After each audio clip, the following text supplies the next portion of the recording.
I'm here to talk about physician burnout and some of the things that we've done to try to mitigate that. As I'm sure everyone realizes, physician burnout is becoming not just a hot topic, but really something that we need to address in all our spheres. We're short of physicians, particularly in rural areas, and physicians who get burned out go out of practice. And what we need to do is to have physicians who stay in practice, feel as if they're supported and want to continue to work in our communities. We also know that from the literature, physician burnout leads to poor care, quality problems, malpractice issues. So really it is something that we need to address. We have been very thankful and blessed is that CCN here locally has brought 2 nationally renowned speakers to have workshops with our providers on burnout. Many providers have reached out to me to discuss how thankful they are is that somebody actually cares about how they feel and where they are on the burnout inventory scale. This is a major issue for physicians nationwide. The statistics are not good.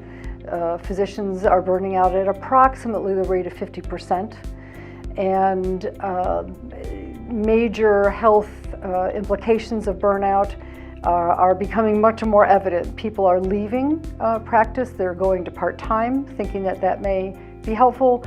Physician suicide is very high, divorce rates, substance abuse, all of those things. And all of it, of course, not only impacts physicians' lives, but it impacts the care of patients. Can't really provide great patient care if you aren't taking care of yourself. We've been involved in the burnout investigation now from the beginning, and I think it's been a great project. For our group, the Guthrie organization, we had already started down the road to trying to understand burnout, but it's such a national phenomenon that having the CCN projects and programs has been a wonderful reminder of how much work we have to do. Burnout's just everywhere. We're seeing it for all different reasons. And the beauty of our programs was we got everybody sitting in the same room sharing notes, but more than anything, giving thought to what we should be doing to try to make things better.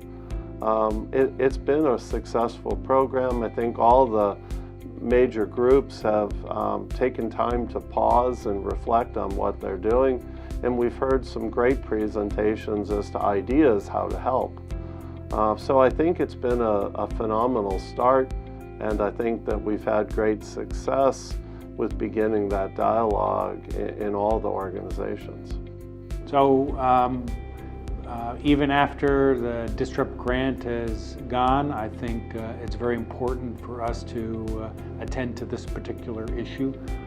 We're hoping that the PPS will continue to do some of this work and help lead us with this. But each institution also needs to be thinking about this.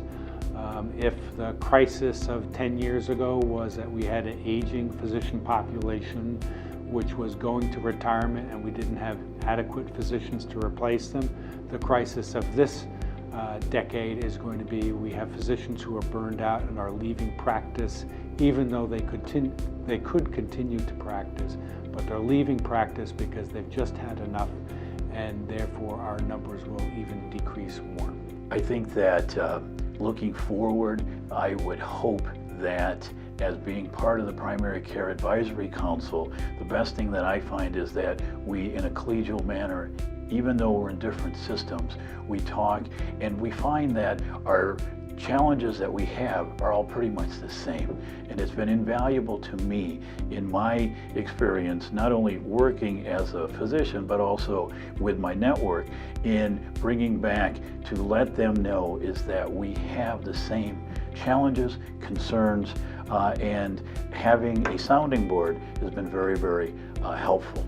So I do hope that as we move forward and the 5 years of DISRIP have come to a conclusion, is that going forward we can continue to have DISRIP play a role in helping different systems work together so that we can provide the best care to our patients thereby making our communities healthier.